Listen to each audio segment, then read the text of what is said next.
Open your hood right now. Not a 2026 truck, an old one, a real one. What do you see? An engine. Cast iron, steel, aluminum, something you can reach in and touch with your bare hand. Something you can fix in your driveway with a socket set and a Sunday afternoon. Now open the hood of a truck built after a very specific year. You see plastic, you see wires, you see a brain that belongs to a corporation, not to you. There is a year, a specific exact year, different for every brand, where trucks crossed a line and never came back. Today, we are going to tell you exactly what that year is and why it changes everything. This is not a story about nostalgia. This is not about chrome bumpers and classic car shows. This is about the most important question any truck owner can ask right now. Can I fix this thing myself, or do I hand my keys and my wallet to a dealership every single time something breaks? Because the answer used to be simple. Before a certain year, the answer was always yes. You owned your truck. All of it. The engine, the carburetor, the ignition timing, the fuel pump. You could buy any part at any junkyard, bolt it on, and drive away. No laptops, no dealer authorization, no ransom. After that year, the answer slowly became no. Manufacturers installed computers. They locked parts to the vehicle. They put the tools you needed to maintain your own property behind a paywall only they control. So what is the real cutoff? The answer is not 1 year, it is 4. 1 for Ford, 1 for GM, 1 for Dodge, and 1 for Toyota. And here is the part nobody talks about. For 2 of those brands, the computer showed up before the fuel injection did. Let us start in 1965.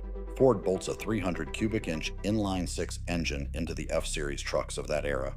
It is a long-stroke cast iron engine with a single-barrel carburetor, a mechanical fuel pump bolted directly to the block, and a distributor that sets timing with a $20 timing light. 7 main bearings. Bulletproof bottom end. It will run for 300,000 miles on basic maintenance and never once ask you for a password. Across town, General Motors is building its square-body C/K trucks. The 350 small block, the 454 big block. Rochester Quadrajet carburetors that can be completely rebuilt for $37 and a Saturday afternoon, a mechanical fuel pump you replace with 2 bolts and no drop tank. Every single part is interchangeable with any truck of the same era from any junkyard in the country. No serial numbers, no software handshake, no dealer visit, ever. Over at Dodge, farmers and ranchers are running the 318 and 360 V80S through cattle mud, mountain snow, and desert heat with nothing but a flathead screwdriver and a timing light. The same man who fixed his tractor in the field fixed his truck the same way, with his hands, on his property. This was what ownership actually meant. And through most of the 1970s, all 4 major truck manufacturers sold every single truck this way. But in 1975, General Motors changed something. Something small, something most owners never noticed, and it was the first step toward the world we live in today. That change was the high-energy ignition system, GMHEI. It replaced the old points and condenser with an electronic module inside the distributor cap. Ford followed in 1977 with Duraspark. Chrysler had actually beaten everyone. They introduced electronic ignition back in 1972. Electronic ignition is not a computer. You cannot program it. You cannot lock parts to it. A replacement module costs around $20 at any parts store, but it was the first wire in the wall, and more wires were coming. In 1981, General Motors crossed a line that most truck owners still do not know existed. On virtually every truck they built that year, they installed something called the Computer Command Control System, the CCC, a small electronic control module hidden under the dashboard. And this is where it gets important. The truck still had a carburetor. Rochester Quadrajet, same as always. But inside that carburetor, there was now a mixture control solenoid cycling 10 times per second, controlled by the ECM. The computer was reading an oxygen sensor in the exhaust and adjusting the fuel mixture in real time. The truck also had electronic spark timing, a throttle position sensor, a coolant sensor, and a manifold pressure sensor. It was carbureted, but it was not mechanical. Here is what most content creators get wrong. They call the 1981 through 1986 Chevy trucks fully mechanical because they have a carburetor. That is not accurate. These trucks have a computer. It is a simple computer. It reads fault codes by flashing the check engine light. You can diagnose it with a paperclip and a test light. You can delete the entire system for under $200 in junkyard parts. But it is a computer, and that distinction matters when you are spending real money on an old truck today.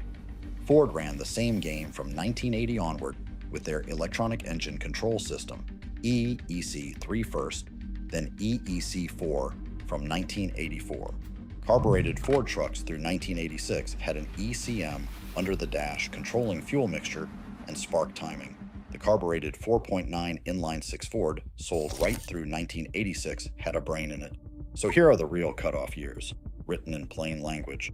For Ford, the last carbureted F-Series left the factory in 1987. The 5.0 and 5.8 V8s went fuel-injected in 1986. The legendary 4.9 inline-six held on through the 1987 model year. The 1988 F-Series was the first American pickup truck line sold with zero carburetor options. For GM, the square-body C/K trucks switched to throttle body injection in 1987, the final year of that body style. The 1986 Chevy C10 was the last carbureted GM full-size pickup.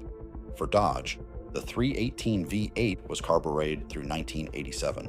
The 360 held on one more year, making 1988 the last year for a carbureted Dodge pickup V8. And then there is Toyota. The Toyota pickup with the carbureted 22R engine stayed in production through 1990. 3 years after GM and 2 years after Ford had already gone fuel injected, you could still walk into a Toyota dealership and buy a brand new carbureted truck. No computer controlling the mixture, no oxygen sensor feedback loop, just a carburetor, a timing light, and a set of hand tools. Those old trucks are not just holdovers from a simpler era. They are becoming one of the fastest appreciating assets in the collector vehicle market. And the reason is not nostalgia, it is function. A complete carburetor rebuild kit for a Rochester Quadrajet costs $37 from a reputable supplier. With that kit, a flathead screwdriver, a clean rag, and about 4 hours, you can completely restore your fuel delivery system at a folding table in your garage. No scan tool, no dealership appointment, no labor bill. The modern equivalent, diagnosing and replacing a single fuel injector on a 2024 Silverado, starts at $300 in parts and labor, requires a scanner to clear fault codes, and may trigger a check engine light that only dealer software can fully resolve.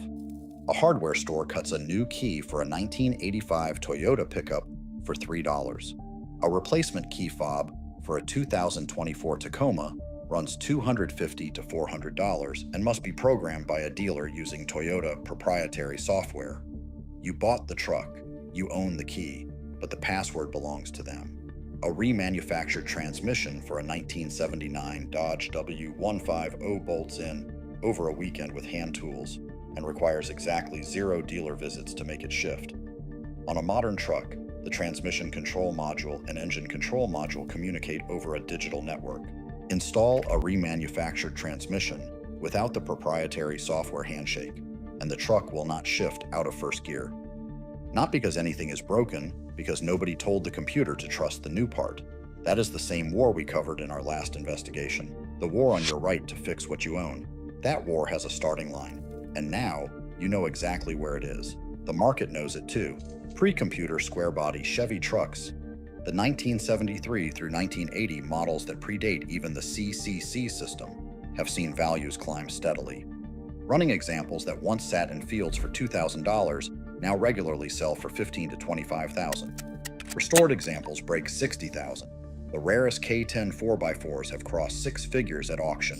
Over 1,300 square body sales in the last 5 years totaled $34.5 million. People are waking up. They are looking at what ownership actually means, and they are choosing iron over software. Here is the final number that puts all of this in perspective.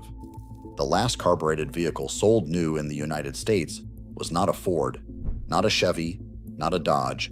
It was a 1994 Isuzu pickup, a truck so obscure that most people have never seen one in person. The manufacturer that held the door open longest was not an American company. It never was. The real cutoff is not one date on a calendar. It is a choice that every manufacturer made, one brand at a time. GM crossed the line, first in 1987. Ford followed in 1988. Dodge came last among the American brands in 1989. Toyota held the door open until 1990. Buy before those years and the truck is yours. Completely, mechanically, unconditionally yours. Buy after, and you are sharing ownership with a computer you do not control. Now you know the real Cutoff. If this story opened your eyes, hit subscribe. There is a lot more they do not want you to know.